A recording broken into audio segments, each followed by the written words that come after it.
তো হাই বন্ধুরা, আমি এইমাত্র সবে ঘুম থেকে উঠলাম, ঠিক আছে। উঠে প্রথমে আমি ফেসবুকে গেলাম। তো ফেসবুকে ভিডিও দেখতে দেখতে আমার সামনে এমন একটা ভিডিও আসলো, তোমরা প্রথমে দেখে নাও। বলো, আজ তোমাদের সঙ্গে খাবার শেয়ার করব, ঠিক আছে? সে তুই ভিডিও শেয়ার করছিস কর, তাতে কোনো আপত্তি নেই, কিন্তু এরকমভাবে কে শেয়ার করে ভাই? তারও বসি না, বসতে পারছি না।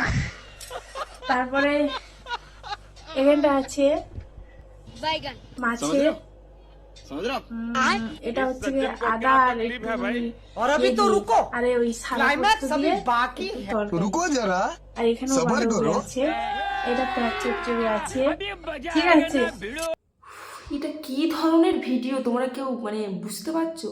কতটা নোংরা হলে আর কতটা নিচে নেমে গেলে এরকমভাবে ভিডিও করতে পারে? আচ্ছা, এখন তো ফেসবুক অনেক অনেক টাকাও দেয় না, তাহলে কেন এরকম ধরনের ভিডিও পোস্ট করছো কাকিমা? তোমাদের বাড়ির লোক কেউ দেখে না? তোমাদের ফ্যামিলির লোক কেউ দেখে না এরকম নোংরা ভিডিও? তোমার রাস্তা বেরাতে পারো? ছি। समझ रहे हो समझ रहे हो आप? इस सज्जन को क्या तकलीफ है भाई? और अभी तो रुको, क्लाइमैक्स अभी बाकी है। तो रुको जरा, सबर करो। ঠিক আছে, তাহলে আমি খেয়ে নিচ্ছি, না খাই না आएगा খাই। ना भिड़ो যা, এটা আটা, ঠিক আছে, কোনো অসুবিধা নেই। কি অসভ্য, কতটা অসভ্য না থাক মানে হলে এরকমভাবে ভিডিও করতে পারে বলো তো?